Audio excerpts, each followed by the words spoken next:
ကျွန်တော်လေအရန်ထူးဆန်းတဲ့အကြောင်းအရာတစ်ခုပြောပြမယ်ကျွန်တော်ဘဝမှာလေအဲ့လောက်ထိထူးဆန်းတာတစ်ခါမှမကြုံဘူးအရန်ထူးဆန်းတဲ့မန်နန်တစ်ပုတ်ပေါ့နော်ကျွန်တော်မန်နန်တွေအများကြီးပေးခဲ့တယ်မန်နန်တွေအများကြီးလဲကျွန်တော်မန်နန်တွေအသုံးပြုခဲ့ကြတယ်ဒါပေမဲ့လေဒီမန်နန်လောက်ထူးခြားတာတစ်ခါမှမကြုံဘူးကျွန်တော်ရဲ့အမတယောက်ပေါ့နော်အမဆိုတာအမရင်းတော့မဟုတ်ဘူးဒီပရိသတ်အမတယောက်ပဲသူ့ရဲ့မျိုးသားစိတ်ဆိုးစိတ်ကောက်ပြီးအရင်နေဆင်းသွားတယ်သူတို့စကားကြီးများကြတယ်ပေါ့ဟာဟိုရုံရောက်တော့မယ်ကွဲမယ်ကွာမယ်ဖြစ်ကြအောင်ချက်ချင်းကျွန်တော်အားချင်းကူညီတောင်းဘာလို့ကမလဲအစီရင်လက်ဖို့လည်းမမှီဘူးပတ်စံလည်းမရှိဘူးနော်ဟောလို့ဆိုအစီရင်လက်ဖို့တော့ငွေကြီးလည်းမတက်နိုင်သေးဘူးပတ်စံလည်းမရှိဘူးလက်ဖို့အချိန်လည်းမမှီတော့အခုချက်ချင်းပဲအားချင်းကွဲတော့မယ်ဘယ်လိုလုပ်ရမလဲဆရာရဲ့ကူညီပါအောင်ဆိုစဉ်းစားပြီးကျွန်တော်အဲ့မှာ provide လေးတစ်ခုရှိ provide လေးကျွန်တော်လှန်ပြီးတော့ဖတ်လိုက်တဲ့အခါမှာမန်နန်လေးတစ်ပုဒ်ရှိတယ်ခင်ဗျာမန်နန်လေးကအိုကာမေပီယေအေဟိအေဟိအဲ့ဒါနဲ့ကျွန်တော်အမကသူ့အင်ကြီးရှိလားသူ့အင်ကြီးရှိရဆိုရင်သူ့ရဲ့အင်ကြီးလေးကိုကာပြီးတော့အဲ့ဒီမန်နန်လေးကို20နဲ့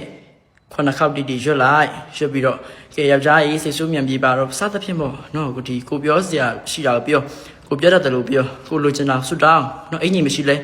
ဓာတ်ပုံလေးကိုကာပြီးတော့ပြောဓာတ်ပုံထုတ်ဖို့အချိန်မမီလဲမျက်လုံးလေးကိုမှိတ်သူ့ညနာလေးကိုအာရုံပြုဟိုပုံလေးပေါ်ပြီးတော့ရွတ်လိုက်ပြီးရင်လိုရဆွတောင်းလိုက်ဆိုအဲ့ဒါသူကချက်ချင်းအားချင်းပဲဆွတောင်းလိုက်တာအဲ့မှာတရားရုံးရောက်ပြီးတော့ကွဲမယ်ကွာမယ်ဆိုပြီးဖြစ်နေတဲ့ဟိုလုံးဝကဒေါ်ကြီးမောကြီးနေမိဘတွေလည်းခေါ်ဟာအာမန်ပြည့်နေကွဲမယ်ကွာမယ်ဖြစ်နေတဲ့အမျိုးသားကလေချက်ချင်းစိတ်တွေပြောင်းသွားပြီးအော်မကွဲတော့ပါဘူးတဲ့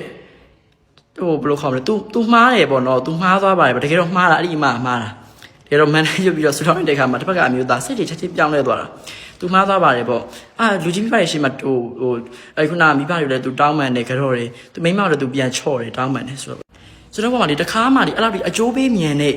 မန်နန်ကိုမကြုံဘူးအဲ့တော့ဒီမန်နန်ကလူခေါ်တဲ့နေရာမှာအခြေအိမ်နိုင်မြစ်တာရင်းနဲ့ပတ်သက်လို့ရှိရင်အင်တန်မှအကျိုးပေးမြန်နေဆိုတာကို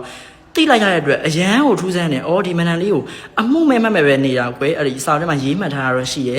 ရှေးစရာစဉ်းစားတင်ပြထားတာတော့ရှိရဲရှေးဟောင်းမန်နန် provide လာမန်နန်တစ်ပုတ်ပဲဒါပေမဲ့အဲ့လောက်ဒီအစွမ်းထက်မှမသိဘူးအဲ့တော့အခြေနဲ့ပတ်သက်ပြီးတော့ခက်ခဲဖြစ်တယ်အိမ်နောက်နဲ့ပတ်သက်ပြီးတော့ခက်ခဲဖြစ်တယ်အဲ့တော့ကိုယ့်စီကထွက်သွားတဲ့သူပြန်ခေါ်ခြင်းနဲ့ဆိုရင်ဒီမန်နန်လေးကိုသာရွတ်လိုက်တာနဲ့နာယီပိုင်းတွင်ချက်ချင်းနဲ့မှထူးခြားပြီးတော့သတင်းကောင်းတွေရလိမ့်မယ်ဆက်သွယ်ကောင်းတွေရလိမ့်မယ်ကျွန်တော်အခုလက်ရှိပေါ့နော်အခုပဲကိုတွေ့ပဲ